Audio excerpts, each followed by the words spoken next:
humanist perspective presented by the New Orleans Secular Humanist Association, following our few principles of humanism.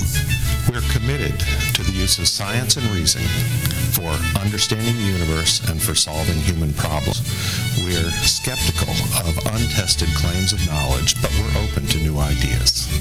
We are concerned with securing justice and fairness in society and in ending intolerance and discrimination.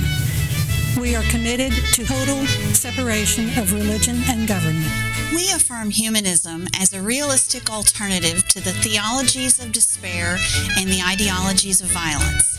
We reject the concept of an afterlife and believe in living a full and rewarding life here and now. We value and respect each individual's right to judge and lead their lives according to their own position, as long as it's respectful of other people living in a society. We hope you enjoy today's program and others in the weeks to follow. Thanks for being here, folks. We're always happy to present a program that we think you might enjoy. My guest today is Dave Thomas, but before we talk about his topic, I want to tell you something about Dave's background. He worked for Shell Oil from 1977 to 1998 in the fields of geophysics, exploration and production, internal business consultant, research, lease sales in the Gulf of Mexico. At the same time, Dave has been a musician almost all of his life, playing drums and percussion professionally and semi-professionally, primarily jazz, blues, roots music, and musical theater. Dave also is a political activist involved in various campaigns, but I want to say he is also one of us, meaning secular humanists. He's been a member of our NOSHA since Katrina in 2010, and is a past president of the Nashville chapter of Americans United for the Separation of Church and State. So now we can talk about his present occupation and preoccupation. Dave is a tour guide. He's been doing it since 2011 as a commercial guide, starting in 2011, and currently he's a partner in the New Orleans music tours, and also routinely does tours for the French Quarter, Garden District, cocktails, New Orleans cemeteries, and food tours for Taste Bud tours. Well, when I asked Dave if he'd like to be a guest on my show, he said, well, what connection does that have with secular humanism? Well, let me tell you what the connection is. But not reluctant to talk about it. Yes, all right. But we secular humanists recognize that this life we have is not a dress rehearsal for one to come in the future. This is the life the only one we're going to have. So it's up to us to live rich, rewardingly, thorough lives to the best that we can, so long as in the process we don't prevent anyone else from doing the same thing. Well, certainly your tours of the French Quarter, and particularly you had something that you called a tour of New Orleans musical history, and so that's what we're going to talk about. Excellent. And I'm going to just let you jump in and just start wherever you want to. Sure. And then you'll steer me when I run off. I'll pick you up off the floor. Okay. Thank you. Well, you alluded to the fact that we enjoy the richness of life, and of course New Orleans is the perfect place to really enjoy a lot of the richness. The music tour company that I'm involved with is called New Orleans Music Tours. I actually have a couple of partners, a guy by the name of Will Norris and Walter Sassu. And Will and I are actually the primary guides for it. Walter doesn't actively do tours with us. And for people that are involved in the tourism industry, Will's name may sound familiar because his father, Bill Norris, actually teaches the tour guide classes at Delgado that they do them, I think, times a year.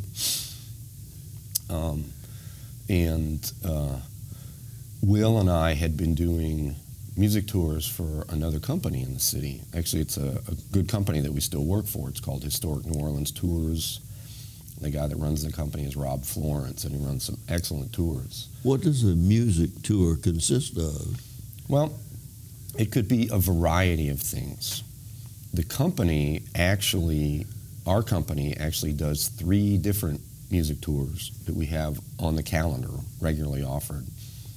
There's one that's called a Music Gumbo Tour, there's a Jazz on the Rocks, and there's a Night on the Town.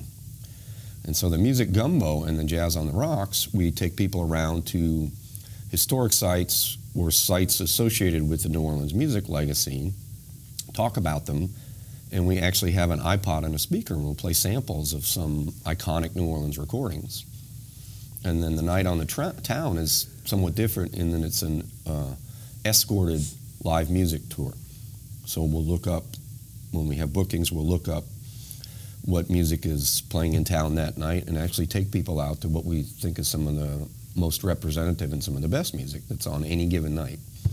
So you would take them to one venue, and that would be the complete tour, or would you go from one to another? We'll definitely do multiple venues. Okay. Typically what we'll do is we'll scope out the live music that's available both in the quarter and down on Frenchman Street.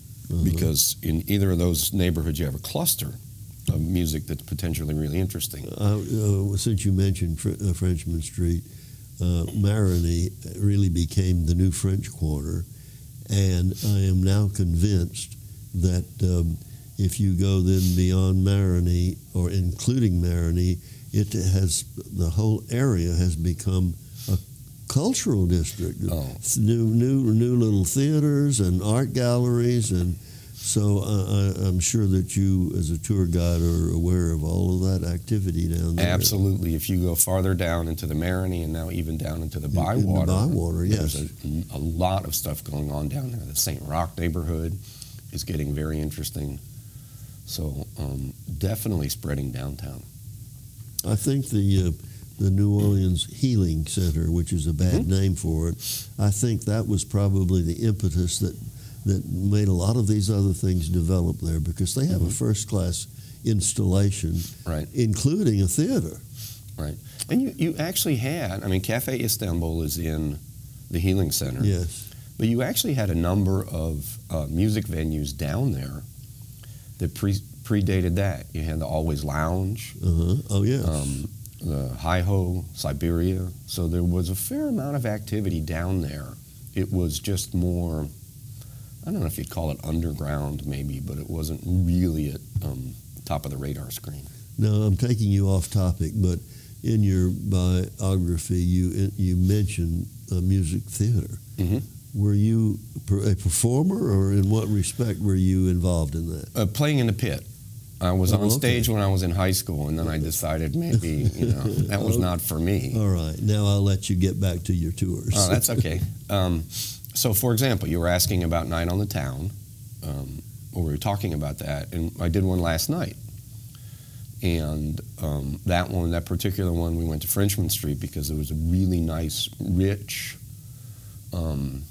amount and diversity of music there. So we would hit clubs like Spotted Cat, DBA, Maison, and you'd hear On Bambula, and you'd hear a variety of music that included blues, the stuff that I refer to as neo-traditional jazz, and even some modern jazz going on there. So that's some of the diversity and the richness that you'll actually get on Frenchman Street right now. People think of New Orleans as a jazz town, and there's a lot of it, particularly on Frenchman Street, but there's a lot of other stuff there too that's really good quality stuff.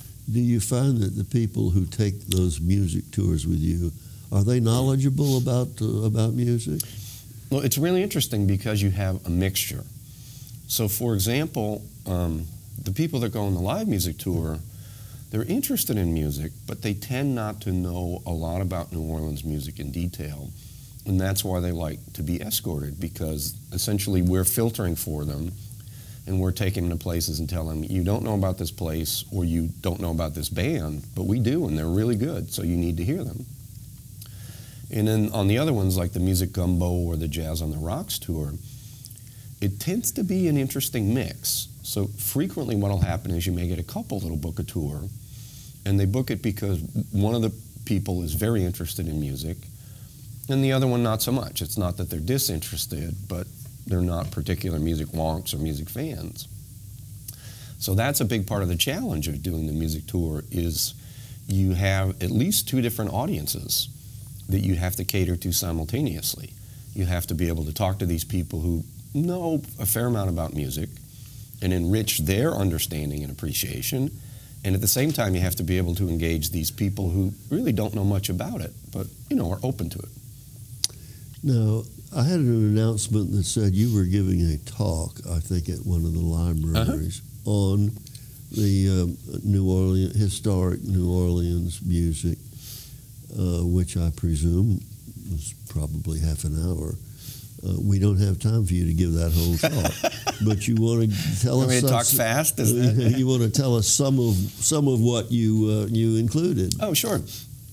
Well, where that came from, it was actually an idea from one of the guides that we use. We have a guide by the name of Milton Carr that'll occasionally do tours for us, and he had suggested what he called a tabletop tour as essentially a marketing tool. And what you do is you kind of visualize the tour that you would do as you're walking around, but you turn it into something that maybe has a PowerPoint presentation with relevant visuals and do it standing up for an audience. And we particularly like that idea because it's something we can offer schools. So we can take it in and talk to them about something educational, and then maybe they'll be interested in coming on the tour. And I used the bait for the one I did at it was the East Jefferson Library, the main branch. Okay. And the basis for that, I used our so-called Music Gumbo tour. And I picked that one because we call it Music Gumbo because we kind of throw everything in the pot. People, if they think about New Orleans and music, they'll typically think of us as a jazz town. But the people that know a little bit more about our legacy know that we're a very big rhythm and blues and rock and roll town. And then if you go back in history, New Orleans leadership, in national level leadership, goes back about 200 years. Opera, classical, gospel, rap and hip hop, plus jazz and rock and roll.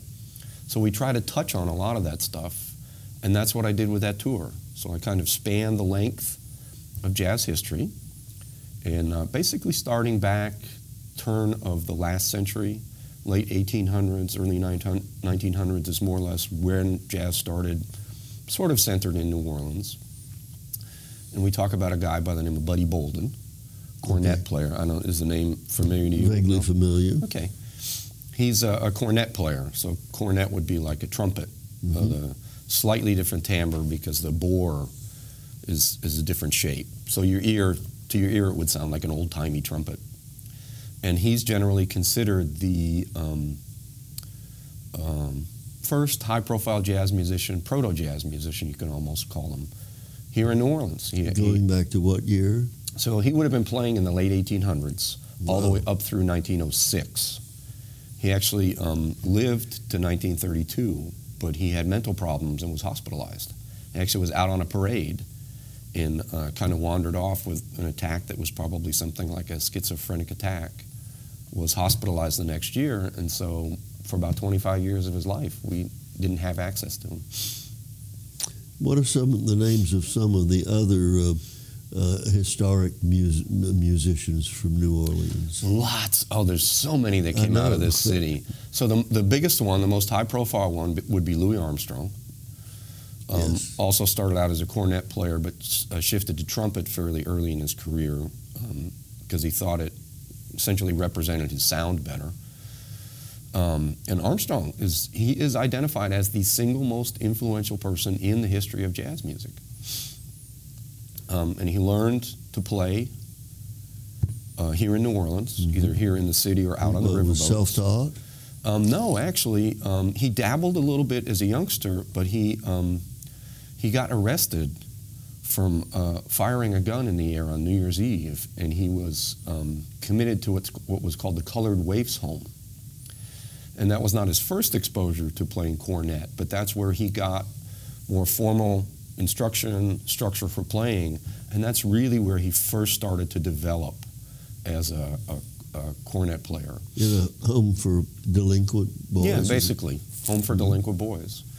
What really, really solidified his talent as a journeyman was that he played out on the riverboats for a number of years, and essentially was working in the house bands on the riverboats. And I try to kind of give people that picture that if you think of that environment, so what's he doing? He's playing hours a night, most nights of the week.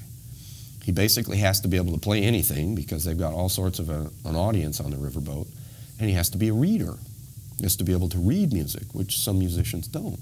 And I assume there was still segregation, so was he able to socialize with the white people on those boats? What you would do is you would have a mixture of different audiences depending on the environment.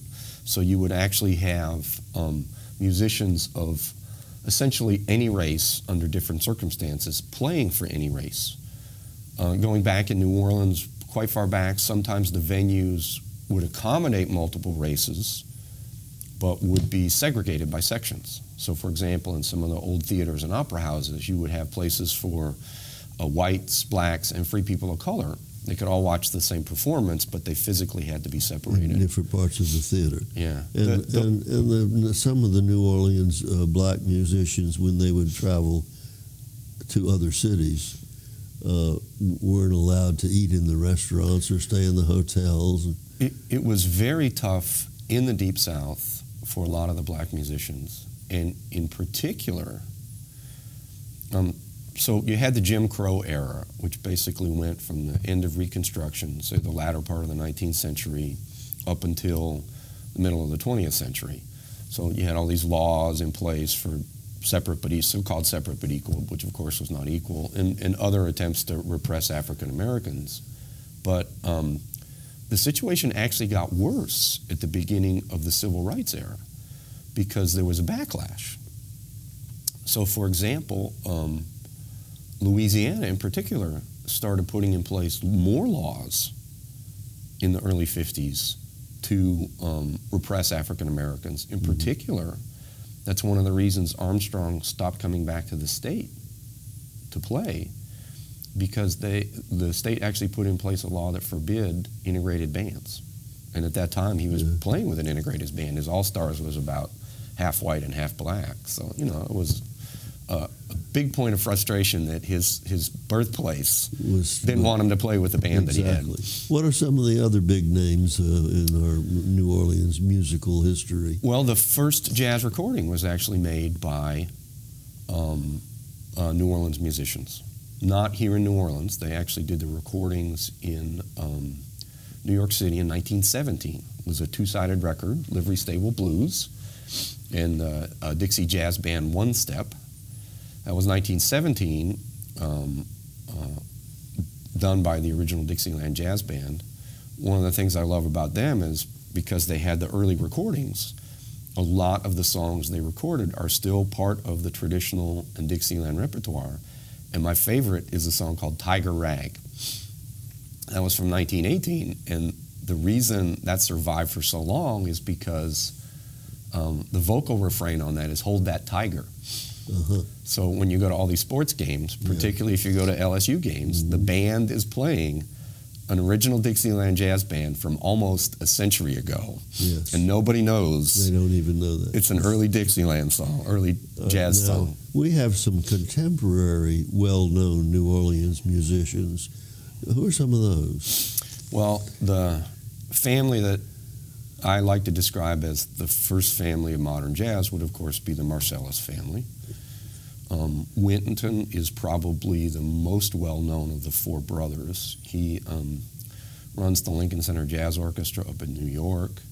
When Ken Burns did his PBS series on jazz about maybe 20 years ago now, Winton Marcellus was all over that as kind of the inside talking head. But he's one of four brothers. Branford Marcellus, older brother. So Winton's a trumpet player, Branford's a saxophone player, and he's a very aggressive, interesting modern jazz player, but his first high-profile job was band leader on The Tonight Show when Jay Leno got it. Are some of this family performing in New Orleans now? Yes. Well, the interesting thing is, so the patriarch, the father of all of the brothers, is Ellis, piano player, and he was trying to play modern jazz in New Orleans in the 60s, and he couldn't feed himself playing modern jazz in New Orleans in the 60s because nobody thought modern jazz came out of here. And now that his kids have grown up and become famous, he has a regular Friday night gig down at Snug Harbor on Frenchman Street. Usually plays with a quartet, and Jason, his son, is usually the drummer playing with him. Not always, but frequently Jason will be the drummer there. So you can hear not only Ellis and Jason here in New Orleans on a regular basis, but Delphio, the other brother, plays trombone. He'll play locally sometimes and also leads a big band at Snug Harbor on Wednesday nights. You just mentioned a drummer, and you are a drummer. Are you presently performing? I'll play a little bit. There are a few bands I play with. The one that's most common is generally we go under the name of Band in a Pocket. And then occasionally I'll play with Philip Melanson, who's a local kind of cabaret piano player would be the way I describe him. And when he needs a band, I'm usually the drummer that'll play with him. New Year's Eve, Le Pavillon, entertaining people for bringing in the New Year's Eve. Well, that was a first-class gig, wasn't it? It was a first-class gig, yeah. We had food. Now, let me ask you, and I think this is, at least was uniquely New Orleans, and that is jazz funerals. Talk about that. Sure. So it stems from our brass band tradition. And one of the ironies that I find is that if you go back to the 19th century, most towns in the city had at least one brass band, and they would play for public events, almost any kind. You'd have a political rally, you'd have a 4th of July picnic, maybe a funeral, the band would play. And the brass band tradition pretty much died out everywhere else except for here. And part of what we use it for is to bury people.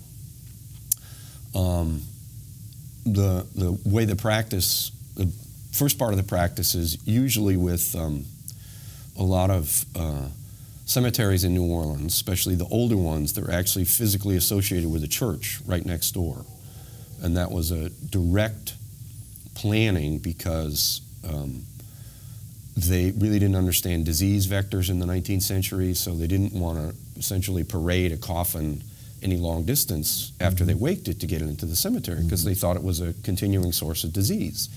So they like to do the wake, go out the back door, right into the cemetery. So after you wake somebody, to escort them to the graveside, which at that time was mostly a tomb, the band would play and accompany the funeral party and the mourners.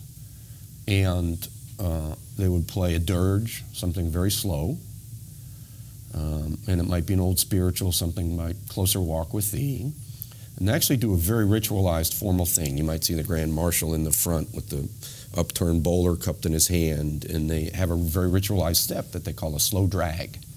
It's called a slow drag because you're doing a slow step, and the second foot, when you walk, you drag it along the ground. It helps keep you in time. So that's the escort to the tomb. After you get the body inside the tomb and you close up the tomb, the spirit has passed over, according to the local lore. So now it's a happy time. So the band, when they leave the graveside, they'll kick it up a notch. Some upbeat. You got it. It could be exactly the same song, but they'll play it in a much different style. Sometimes they'll do this big bass drum step off at the beginning. So it's boom, boom, boom, boom, boom. And then they cruise through the cemetery. They're out in the neighborhood. Okay, and the mourners are following behind the band. Yes. And then we have something called second lining. What is that? Well, the relationship to the funeral is that when the band and the funeral party gets into the neighborhood, it's very raucous and it sounds like a party. Yes, it is. So the people in the neighborhood that don't have any association with the funeral, they don't know the dead person, they don't even really care that there's a dead person there, they get out, come out in the street, and they start to dance along behind the procession. They just join the procession. Right, and that's the second line. I The see. uninvited guests, basically. Okay, but they are uninvited, but they're appreciated, I presume. Yes, it's very rarely you'll tell somebody, go away, this is not your funeral. I have often said to people that I think New Orleans should get recognition as the city with the most parades. People here parade for anything. Right. Meaning a band, music, and whatever else goes along with it. Right. Our parades are unique for the number of them are unique here for New Orleans, aren't they? One of the stories I love to tell is that so New Orleans has become a big destination wedding place. People like to come here to get married, married down in the French Quarter, and when they do that, they like to have a second line parade around the block to celebrate. So it's become so ubiquitous that there were two different occasions, 2 different Saturday nights in 2 different springs when I was doing a French Quarter tour. And twice I encountered 4 second line parades, each associated with a different wedding. I see. So that's how ubiquitous it's become. And so the bride and groom lead the they come in front of the band or behind the band? Right. They'll typically be, you'll have the band in the front, and then you'll have all the wedding guests behind, but at the front of that will be the bride and groom.